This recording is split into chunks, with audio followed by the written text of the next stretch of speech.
Okay. Hello. It's been a week. Literally, it's been about a week. This is the SportCulation podcast. We are here. I'm Yusuf Rashid. I'm Anton Wong. I'm Parse. And for the first time in about a few months, we are back on Zoom because number one, COVID.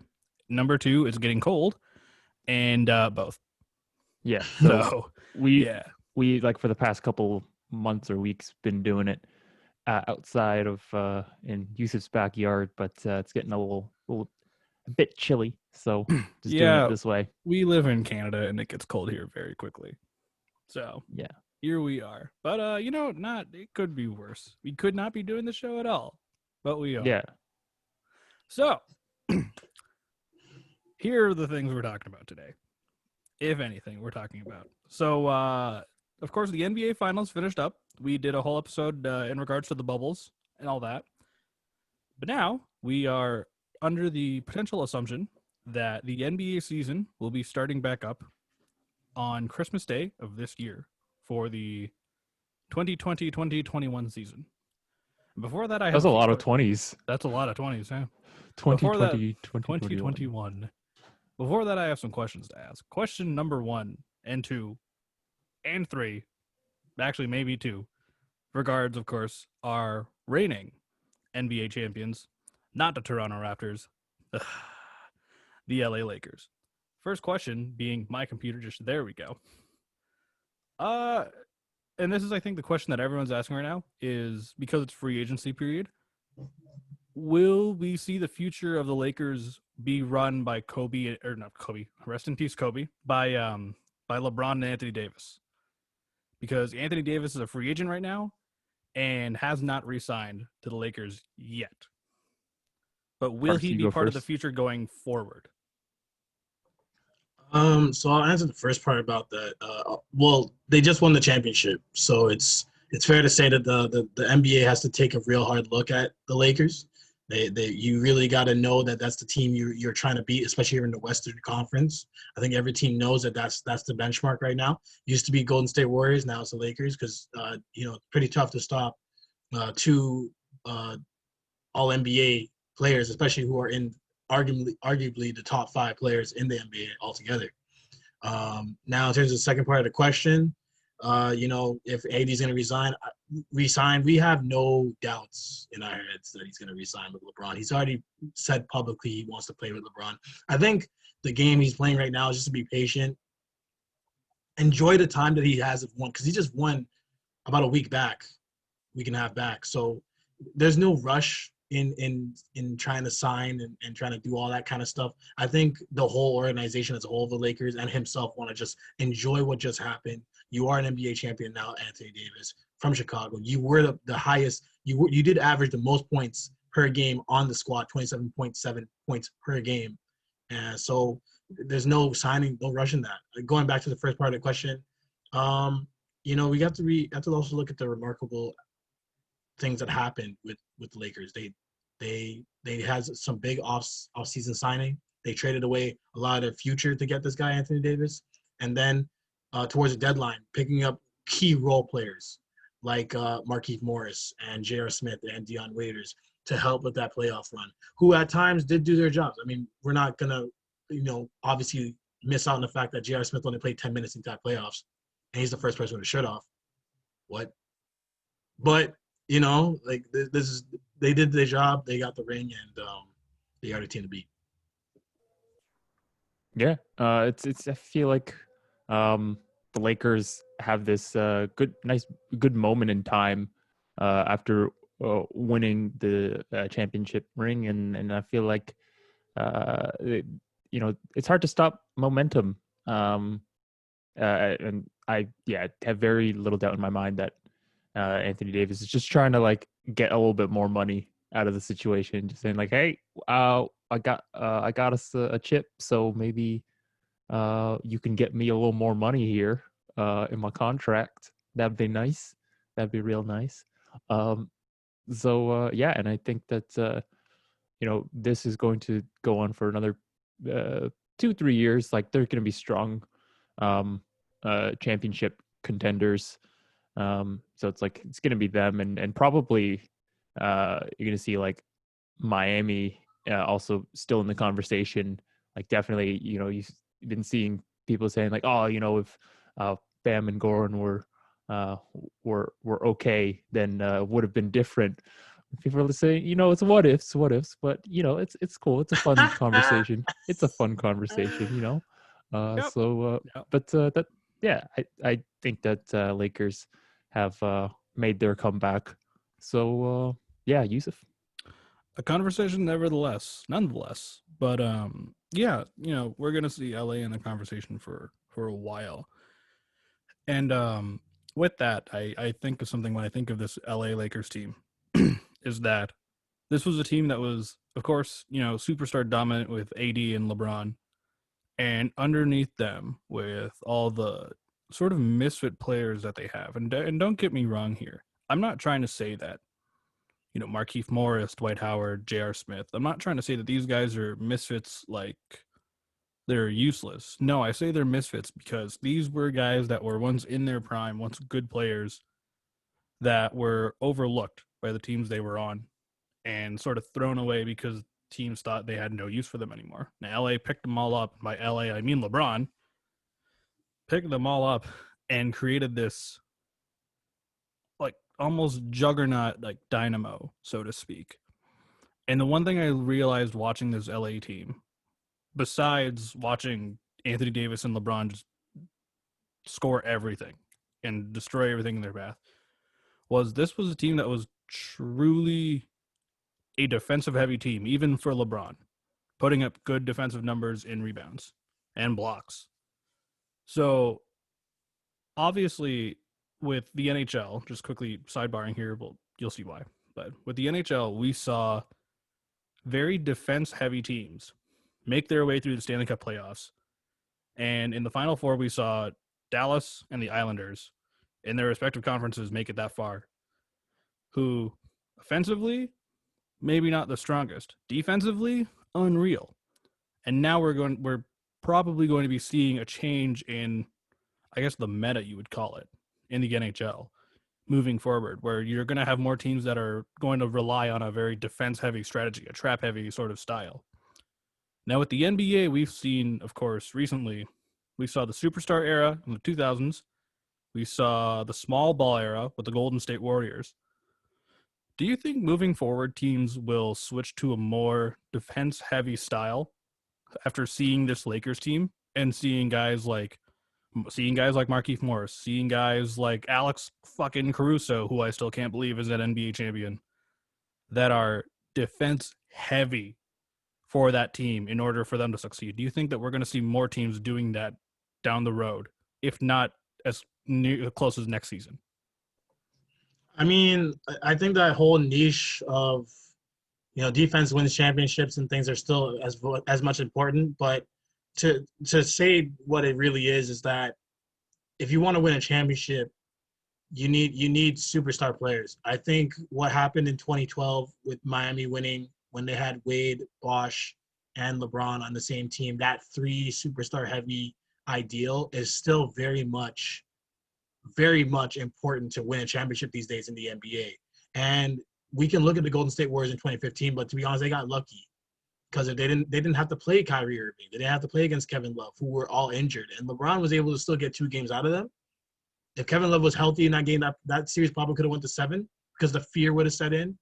Golden State wasn't really prepared to defend them. And all credit to Andre Iguodala, who played an amazing defense, but he still didn't stop a guy from making it hard on your guys and taking a couple games, right? We fast forward to the 2016 season.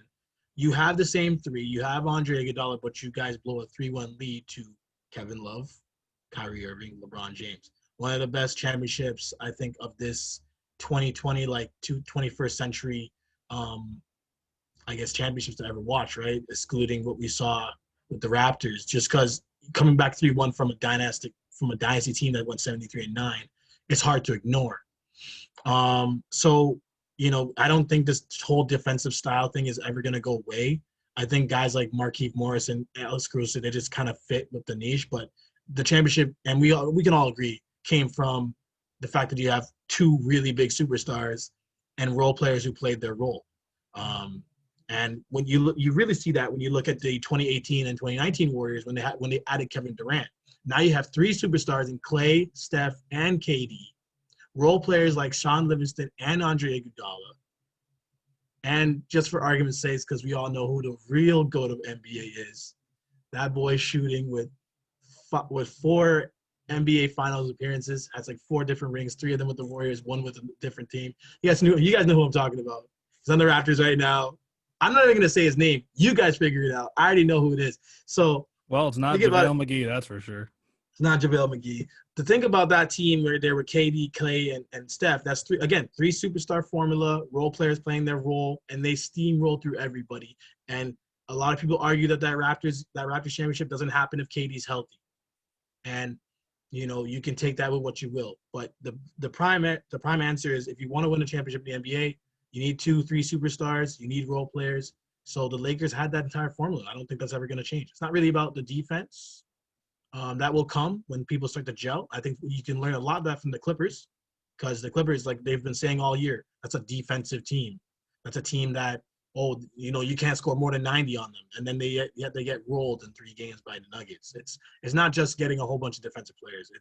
It's the whole gel. And the Warriors have that. The Lakers have that now. We're going to be interested to see how the NBA season unfolds next year. Oh, yeah. Yeah, I think it's going to be a massive surprise. Anton, do you have any thoughts on that? Yeah, I mean, so I'm not like the biggest brain on how basketball strategies, but I definitely think that like from what I've seen and just like from what you have witnessed through the fact of each team that has won the championship for like the past 20 years, the vast majority have had, or all of them actually have had at least the two team star thing, sort of like what Parse, you mentioned this like 2 weeks ago or last week, or 2 weeks ago when we met up. You said that every single team had at least 2 key players. With the Cavs, you had Kyrie and LeBron. You with the Raptors, you had you had the Claw and of course you guys know his name. The guy from West Philly to your city. Yeah. Anyway, I don't know if pure defense works in basketball. Like, I feel like it'll definitely, what you're talking about with hockey, we talk about this in a separate podcast, but like, I think having strong defense in hockey, just because the amount of points that get scored is so low compared to the amount of points that get scored in basketball, like just literally every minute or 30 seconds, so there's 2 points that get scored. So really I just don't see the ability to only rely heavily on defense. Not that it's not important, but you do need you need point scorers. And point scorers you do need. And what do you need for those point scorers? You got to pay them. You got to pay them. You need money. Here's the problem, though. At least with the NHL, what we know right now is that they're going... Excuse me. At least what we know with the NHL right now is that they are going through a flat cap situation because of the COVID pandemic. Because they didn't make any money. So they can't really raise the cap. They can't lower the cap right now. Right? There's not a lot of revenue. So, not sure what the NBA is doing in that right now, although I will look that up. But my question here, as we look forward, is because, you need your superstars. You have to pay your superstars. A lot of these guys are going to be free agents in a year. So, what do we get? Do these guys go for buck and try to make it big? Or will we start to see superstars be willing to make pay cuts to either stay on the team they're currently on, or this is a wild thought. Could we see a team just completely throw everything off the radar and start signing, good players to very small contracts, what with the current situation, and build a new super team, like the Nets, for example, because they already have Katie and Kyrie. Could we, with this COVID pandemic situation cap, I will look up right now if there actually is any effect on it. Could we potentially see like either players taking pay cuts or like a potential new super team on the horizon? Like, not obviously won't show up next season, but maybe this might be the beginning of it.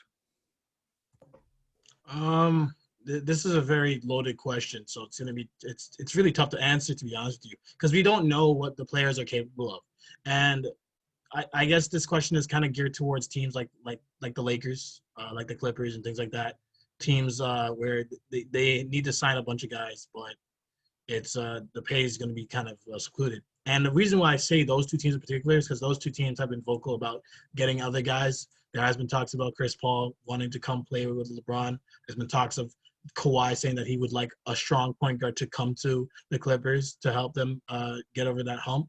But those guys historically have never really taken pay cuts. Kawhi's never really taken a pay cut. LeBron James, there was 4 years in Cleveland where they said if they took a pay cut, they could possibly get even more guys, more helpful guys to help him win more rings in Cleveland. He didn't take a pay cut.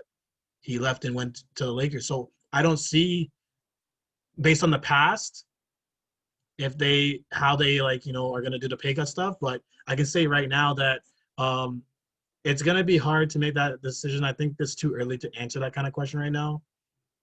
Who knows what general managers are willing to do? Who knows what players are willing to accept? If I was Dwight Howard personally, I would probably go for the money at this point because I already did everything my resume offered. I was already part of defense. I already was in the dunk contest. I've been in multiple All-Star games. I have the ring now. I did a great stint in Orlando that made that franchise what it is today. I should be Hall of Fame. Maybe not quickly, but I should be in there. And, you can say the same thing about. I think Shaq would disagree with you there. Oh, definitely. 100%. Hey, buddy, I'm going to let you know right here that Shaquille. I think as a whole, we should all say that feud is not dead. I don't feel like it is, even though Shaq apparently said that you can now go and call yourself Superman. I'm pretty sure that feud is not. And if you know about the feud, if you're a little bit confused about that feud thing I'm talking about, there is a feud between Shaquille O'Neal and Dwight Howard that dates back to his stint with Orlando, Shaq just becoming an NBA analyst, and the whole 2012 dunk contest. So if you want to learn more about that, I'm sure we're going to run an episode on just. Oh man, that's a great idea. It's An going to be episode on called beefs. An episode on beefs. All beef. It's going to be Where's called the beef? toxic sports, or like toxic. Where's the beef? Where's the beef? That's the future episode. It's gonna be called "Where's the beef?" Where's the beef or something? It's just toxic. Yeah. But going back on track here with your question about what they've been signing, about Christmas coming up in the NBA. I think the NBA is focused on getting back their revenue, and they're going to do whatever possible to do that. So they don't even care if people have a broken foot. They're going to try to run the season, and I think it's a small window of free agency we're looking at right now, and I don't think anybody takes a pay cut because COVID hit a lot of people. Even if you're not in sports, you felt it. Yeah, it hit everyone. My question is like, I want to ask statisticians if there's a way to Billy Bean sabermetrics Moneyball your way from a poor team to a playoff team. I want to know if that's a possibility with basketball. I mean, like basketball is like just a lot of physicality. Yeah. Like baseball is very like it's far more calculating, in terms of like every single pitch that is thrown. Yep. Versus basketball, like things are kind of always happening. Well, like with it's baseball, even less with like a hockey. Like it's even harder to do that with hockey. You can't just, like the Tampa won without Stamkos. Yep. So I don't know. I'm just curious about that. With baseball, like just sidebarring off here quickly, which we will get to this at a later time, but with the World Series going on right now, people are talking about this constantly. Is the LA Dodgers payroll for Clayton Kershaw and Mookie Betts combined is $29 million a year for those two. The entire Tampa Bay Rays payroll is $28 million a year for the entire team. Well, okay. I don't know. I guess they make more revenue, right? I'd assume so. I It's a assume they classic make more revenue. mid-market versus big market, and it's entirely what you want in baseball too, because it makes it so much more fun and entertaining. Right, but then that's the thing that baffles me. I mean, yeah, every sport is It different. doesn't mean it always No, works. seriously, like No. I want like someone like who I want someone like a statistician working for the Kings to like bring the Sacramento Kings That'd be to interesting. To a it's like, playoff spot, like yeah, a good just playoff like spot. have him be the Jonah Hill to someone else's. And then they're gonna Brad make a Pitt. movie out of it and actually Yeah. get Jonah Hill to do it. And Is that possible with basketball? Because there's so few, like the roster is so small compared to baseball rosters. Is that even a possibility? Because the game is always running, whereas like with baseball, it's like the game's really only running when a pitch is thrown, or when the ball is live, when the ball is moving. Or if you're yesterday's game, just chaos in the ninth inning. But that's you know what, dude. Yeah. That game is so no. It's it should be that's an 3-1. that game was dumb. It's a really interesting question to ask because, like, with basketball players, like, okay, Parse, how many players are on a roster at one time? What's 15? the max?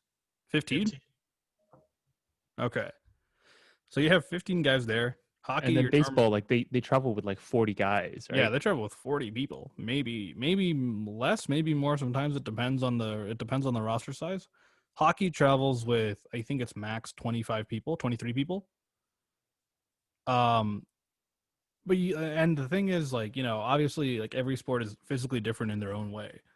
But you're looking at these things like the parity of it, talking about like with the Rays and the Dodgers, a team that only pays a total of $28 million a year for their whole team versus a team that pays $28 million to two guys that are currently battling it out for the championship. You're not really going to see that in basketball, I don't think. Like, realistically, actually, it's true. Like Billy Bean that. himself has even gone on record saying, like, I don't even know if I can get, like he said himself, that I'm not even sure. Like once you reach playoffs, it's kind of luck from there for baseball. Like I can, with 162 games, my stuff only works in like my strategy only works during regular season. It doesn't work during playoffs. Yeah. Like once you get there, that's my hands are tied from there. So you can't do this in basketball because in basketball you're allowed 4 max slots and then some. In basketball you're allowed to pay guys for like limited deals, 1, 2, or even the whole 5-year thing, right? And then there's the rookie deals where if you draft really well, that rookie becomes so instrumental towards your offense and things like that. And the cities that are involved mostly in the championships are most often the big cities, even if it may not be big to you. Cleveland, in a basketball sense, is still a big market. So it's hard for you to say, yeah, I would love to see a Moneyball situation, because it's like, when's the last time you seen like New Jersey switch teams? So when's the last time you saw the Nets in a real good position, right? Right. That's the thing. I'm trying to think back now of like all the teams that have made the. When have you ever seen Charlotte make it to the?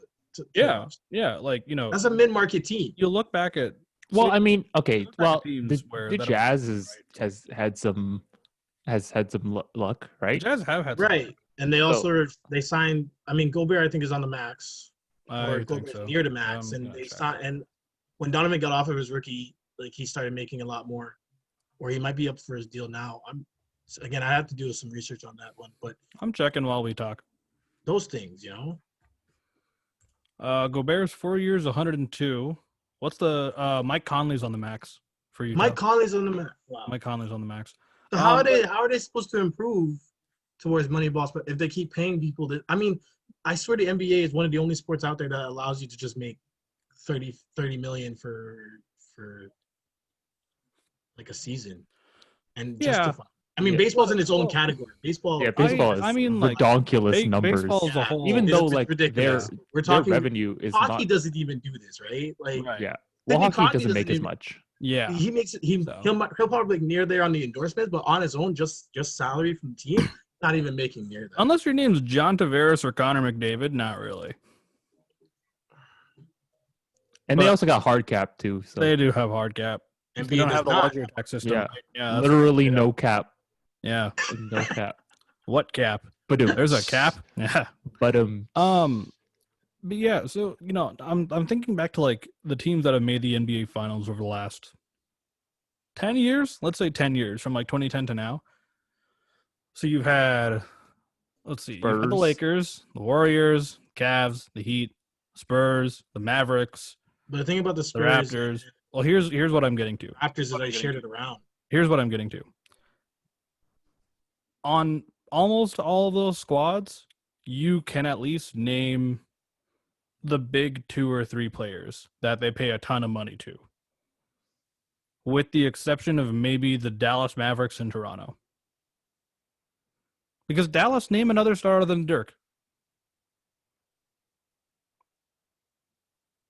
Name another other than Dirk. Oh, on that 20, you're talking about that 2011 season? The 2011 squad.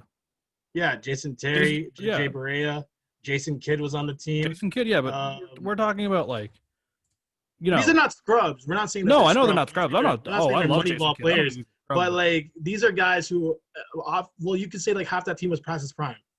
Yes, we're talking about like the younger guys, like not younger, but we're talking like prime era. Yeah, where they're getting a ton of money. Where like the only person you can think of is Dirk, but even then, Dirk was old. Dirk was past his prime by probably 2 years. Jason Terry past his prime. Yep. Jason Kidd he was bouncing around the league. Past his prime. Jason Kidd, that was a Hail Mary for a ring. I don't even think by him going there, he thought he was gonna even get a ring. Right.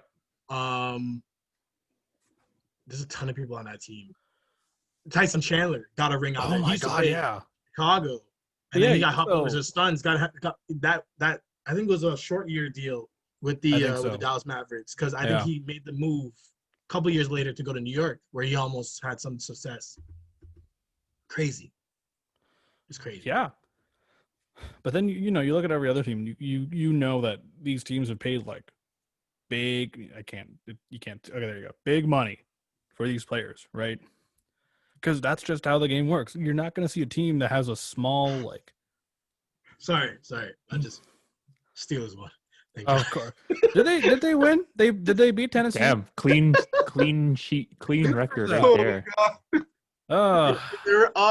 They were up like 14-0, and then they were up 27-7 or something like that, and final score is 27-24. Okay, well they are 100% win record right now this season. Oh God! Wait, I think they're the only team Jets score. Let me check the Jets score. They might be the exact opposite. Are the Jets still winless? Sorry, Yusuf, you were saying something though. Yes, I was. But you have teams. You were asking if the Jets are still winless? No, before that. No, before that. Oh, whoops. So here's the thing. And the answer is yes, by the way. The answer is yes. The Jets are still winless. Thank you. You're not going to see a lot of teams make the NBA Finals with small payrolls. You're not. Like, I think that's just a reality. Like, even, in hockey, it's the same thing. You're not going to see teams that'll make the end. Okay, maybe they might be able to make the playoffs with a small payroll, depending on the kind of players they have.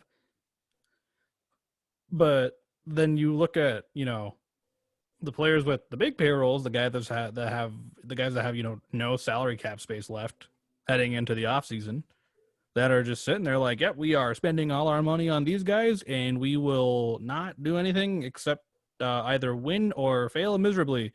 Toronto.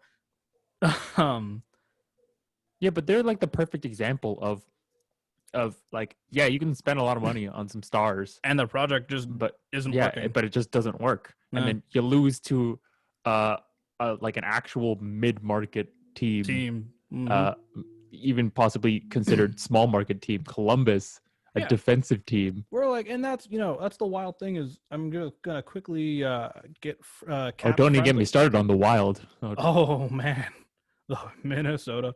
So the Columbus Blue Jackets. This is from. I mean, this is from today. With all the signings they've made, but so far, I think they only came realistically into this offseason with about $16 million, $17 million in cap space. That maybe 20 actually. Like they had a good $20 million in cap space, and as a mid-sized market team, like mid to small market team, I don't think Columbus is anywhere near large, like middle, like upper middle tier of like the market. But that's just the beauty of playoff sports is these things will happen. But of course, in most situations, the team that spends the most money is the team that will presumably do well. Tampa did that. Tampa had like nothing left in cap space and they won the cup. yeah. They went all in and said, screw it, we're doing it. Signing guys to like $1 million contracts. The Lakers, of course, did that this year, signing, some guys to like small contracts for a year, just basically rentals. Went for a Hail Mary and said, okay, this is it. The Leafs are doing that right now. And oh, God, I am knocking on every piece of wood in my house to see if that works. If not, you're getting a sequel to that frustration episode. Yeah. I think that's all we got to say. I kind of want to move on to like what next season looks like. Yes, let's do that. For basketball? Yeah. Yeah. Oh, okay. So the plan is that they're going to be starting on Christmas Day.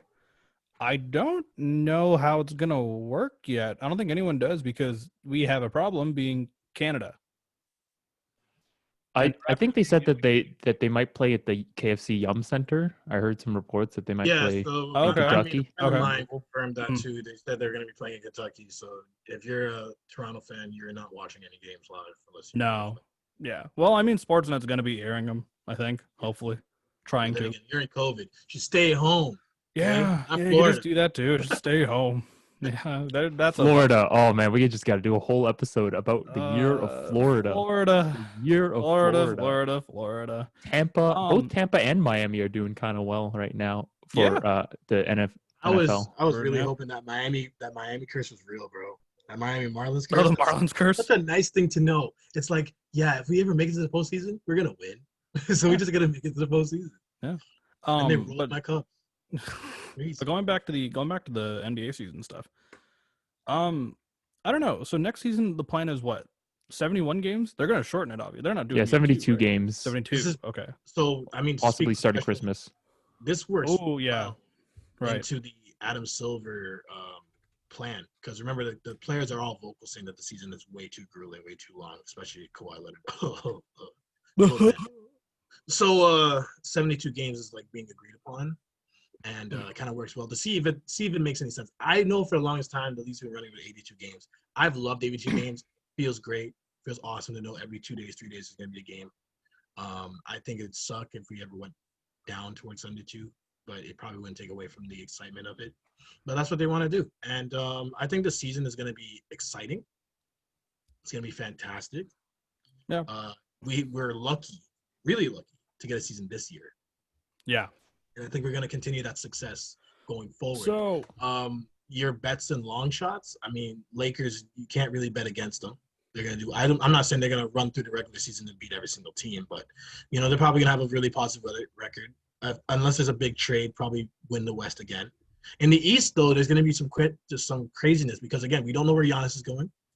We don't know. That's right. He's still a free agent. We don't know if the Wizards. I've been hearing a lot of talk about the Wizards saying if they're just one signing away from having John Wall, Bradley Beal, and another star, and you're going up against some of the best rookies there with Rui Hachimura, the Japanese guy. So, and they already have their defensive core. They just need the coach to kind of buy. They need the system to buy in, and they could really be making noise in the East. And then you got Miami, and you got the Raptors, who are still with their core, but that's going to change. I feel like Toronto doesn't want to pay Lowry another max. And I feel like Anunoby, as cool as he is, you got to be getting more out of this guy if you're gonna pay him. I think it would be a mistake if they paid him, regardless of his late game heroics in Game 3. Yeah, game 2. Oh no, it was game 3. It was Game 3. 3. That was the shot because Boston was up 2-0. Right. Okay. Yeah. Yeah. No. Free agency is going to be weird because there are a lot of teams that are going to be like. Oh, there are going to be a few teams I think that'll make some very drastic changes. I think the East is going to be that conference to do that though. The West, for the most part, I think is sticking to their guns and just firing on all cylinders. Well, except for the Clippers, because apparently, Kawhi has informed Clippers front office that they need a good point guard. I mean, And there's a not massive. seem- Well, we talk about there's a massive blowing up rumor going around that it's going to be Kyle Lowry. that would benefit Toronto so much. Hold on. Yes. Benefit Before Toronto we get to so- any of this, I have great news, guys. What? The like, Lions latest won news? a game. Good job. Let's I am go. so proud. You're at They what, are 300? 3-3 now. Keep Yeah, oh, doing yeah. the things I I'm want you to so do. proud of them. Missy North. Anyways, we're stopping this podcast to have football updates. Steelers won, Lions won, everything's good. And the Jets lost. And the Jets lost. Jets lost. Hey, the Browns won. Oh my God, Washington beat Dallas 25-3. Anyways, Dallas is done. football's weird. Yeah, so there's this massive rumor going around. Obviously, nothing's confirmed because everything's magic beans at this point. That they might be trying to snag Kyle Lowry. Now, I have to ask you, Parse, why would that be a good thing for Toronto? That would be a great thing for Toronto because one, you get rid of that money off your books, and you don't have to like stress yourself out about paying him. I know you guys gave him the 1 year, but like honestly, like Toronto is in this weird spot where we've already got the job done. We need to rebuild for the next run, and like you have this guy named Fred VanVleet, who in my opinion deserves a lot of money. And I'm not just talking about like, maybe 15, 17, 14. I'm talking about he deserves a max. The dude is talented. The dude is a baller. The dude straight up has rainbow three-pointers in Golden State's building to win a championship in Game 6, okay? He is a certified guy. You need to pay him. But in order to pay him, he has to be running the offense. He has to learn all those kind of things. I feel like Lowry has done that enough. Now, these playoffs showed me a lot that he's not a true point guard, as in he's not going to be able to lead a team based on his intellect. It's mostly going to be on his bucket making. So that's going to be very interesting to see if VanVleet can make that switch, if Toronto needs something like that. But I feel like for Toronto, letting go of Lowry now saves them in the long run. I feel like they can still be a formidable team in the East without stretching themselves financially and still keep themselves in the Giannis sweepstakes. Even though I don't think they're going to get him. It'd be weird if they got him. Yeah. Yeah. Anton? I think my comment was really going to be more talking about the our previous point before the interruption of the Lions winning. I think we were talking about what it's going to look like next season. And so I think like 72 games, the way that they're planning to do it, they're saying maybe to have like a whole play as many games with one team at once in a certain market. So, play all of your games, just play like a series of games in, let's say you're traveling to Chicago and then just play a series of games there, or play a series of games in, Atlanta, instead of having to like travel going back and forth between the different places. And then I guess it'll be kind of helpful if for LA, you're at the Staples Center. Yeah. So you just get it all done in one shot. Nope. So I think they might do that, and either that or they might kind of go. They'll stay fanless for the most part. At least I think so. most I think- cities. Yeah. A couple of the states will probably allow it, but it'll be like close to what the NFL is doing, if that's the case. Yep. So yeah, I don't know. Like pacing the way that they're pacing that out, because they got to finish before July, because July 23rd, I think, is when the Olympics start.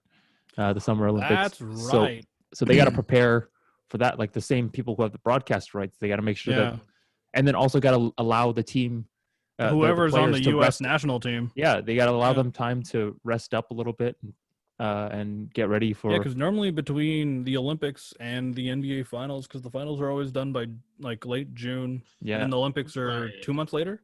I just find it funny that Canada's actually trying to go for a gold medal. Why not? We're not gonna get one, but why not? You know, Because the Americans just automatically get the gold medal, bro. that's If it's okay. not them, it's Spain. That's okay. The Russians and the Americans still try to get a gold in hockey, but you know, no one. No, can stop them. it's definitely like it's the other way around. When we talk about hockey. It's like it's funny that Canada, the Russians think that they can actually get a gold medal in hockey with Canada around. You know, Yeah. That's the thing, you know, so long as like this country still has their team Exists. competing in that like sport in the Olympics, you're not getting a gold medal. Like just everyone gets a consolation prize and then Yeah, it's just like who's going to be That's what that facing bronze medal Canada? is for, Who right? is That's Is the it going to be? consolation. Is it going to be Sweden or America? You know, like well the Russians finally not suck. Oh, Find out man. next time. And, You know, Anton, you made a good point, like with the Yeah. whole Olympics thing, because like again, I feel like a lot of things are to clash sports related in that time, Yeah. like between April to the summer. So that's gonna be interesting to see. I think another final thought I have to give. I feel like I'm obligated to say this. If you're a sports fan in the NBA and you're looking for a team to be a fan of who hasn't really come up into fruition, but has a bright future, I implore you to look at the Atlanta Hawks. I implore you. The Hawks are a good team. yeah, Okay, they they- have they more were- promise than the Knicks or Yeah. the Hornets. do. They do. They were second last year, so don't look at the record last year, but look at who they have on their team. They have DeAndre Hunter. They have Cam Reddish. They have Trae Young. These are all very young, blemishing stars starting to come into their own. Trae Young, of course, is a certified name. He was an NBA All-Star this year. Yep. They have Clint Capella, a certified big man. He's not like crazy Hakeem Olajuwon, but he'll get you 15 and 10 most nights. He's a threat. And they just opened up some space with Vince Carter leaving, so they can actually make a couple more small signings, maybe around the league, to get themselves a little better defensively. They could go for that 8 seed spot and get it, or that 7 seed, and just look for them. I would honestly, if you're into thinking of teams to pick that can go far or even make a playoff spot that you're on the fence of, Atlanta is one of them. They could definitely do it. Yeah. Yeah. Like Atlanta's going to be one of those teams. Atlanta, I don't know. I feel like Minnesota, like Utah, Minnesota, Atlanta, Memphis are going to be those teams you talk about next season. You know. Yeah. With that, I think we're good to go here. We got final thoughts, and I guess those are Parse's final thoughts. If you have anything, yes, that's a thumbs up. We're good to go here. My final thoughts is, you know, I don't know how the NBA is going to do it next season, but I feel like they'll do a good job considering the success of the bubble. If they have to go to like, you know, 4 bubbles or 2, depending, it might work, you know? I don't know how the situation with COVID is going to be, but by then I think it'll be a very good thing that the NBA does and the NHL if they decide to do that as well, but we'll see. As far as teams go, keep betting on the Lakers. We'll see. I think there's going to be a lot of shakeup in the East. Like a lot of shakeup, especially with Giannis just lurking and chilling while his brother is an NBA champion and didn't even play a single game in the playoffs, I think. Yeah, and then the West is just going to stay the West. I think there's going to be maybe 1 or 2 changes here and there, and then, yeah, we'll just have to wait and see. The hope is Christmas Day. They're going to have one final negotiation on October 30th, so that is Friday, I believe. And we'll see. We'll just have to see. But yeah, you know, so far so good with the NBA. Okay, yeah. My final thoughts is that if the Lakers are on the trajectory that they currently are on, I request that they please trade for to pick up Patrick McCall so that he can get another ring without doing anything.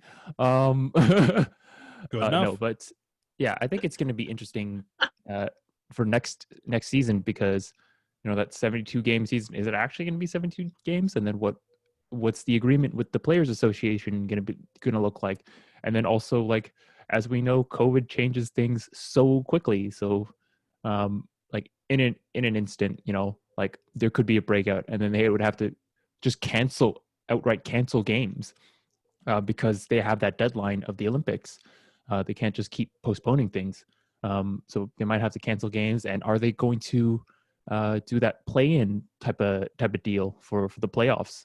That could be interesting. Apart from that, all I gotta say is,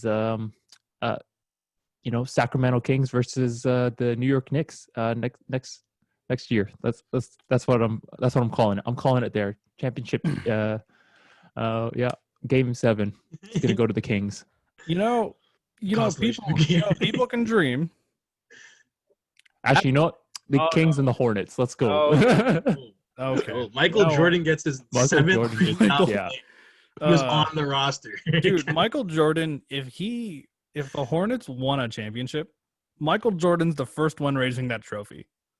Like, the team will be there being like, we did it. And like one of them's going to try to raise the trophy, and then fucking Jordan just swipes it out of his hand. He's like, I did it. I did this.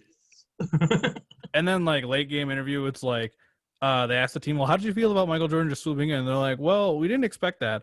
But, we said it was a team effort. And then Michael, why did you do that? And I took it personally. With that team being effort? said. What do you mean team effort? What do you mean team? There's no I in team. Now, with that being said, this wraps up this week's episode of SportCulation. I am Yusuf. I'm Anton. I'm Parse. And we'll see you soon. Goodbye. Take care. Let's go Kings. Yeah. Oh yeah. By the way, wash your hands and did wear a Toronto mask. win that 2K championship thing? Like that 2K? Oh yeah, I didn't even know. Oh, Anyway, anyways, thanks for bye guys. listening.